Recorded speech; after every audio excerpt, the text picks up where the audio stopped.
Hello. तर आज मी बनवत आहे बनाना केक. तर ह्यासाठी मी घेतला आहे अर्धा कप बटर, त्यामध्ये 6 टेबलस्पून जॅगरी पावडर, 3/4 कप दूध, 2 कप बेसन पीठ, 1 टीस्पून दालचिनी powder, 1 teaspoon baking powder, half teaspoon baking soda आणि ह्यामध्ये मी चॉकलेट्स आणि वॉलनट्स पण ॲड केले, कारण की ते मला पर्सनली खूप आवडतात. आणि मी इथे टीला व्यवस्थित तेल आणि थोडासा मैदा डस्ट केला आहे.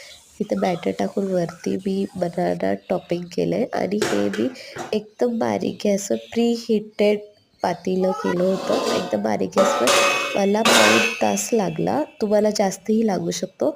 आणि मी इथे एक स्कूप टाकून चेक चेक करते आहे की व्यवस्थित केक शिजला आहे का नाही, आणि बघू शकता एकदम क्लिअर निघालं आहे, म्हणजे केक व्यवस्थित शिजला आहे. पण ट्रस्ट मी, हे अजिबात वाटत नाही बेसन पिठाचं. एवढं टेस्टी लागतं आहे ना, खूप टेस्टी. ह्याच्यामध्ये आतमध्ये चॉकलेट्स वगैरे ऑप्शनल आहे. माझ्याकडे डार्क चॉकलेट अवेलेबल होतं म्हणून मी टाकलं.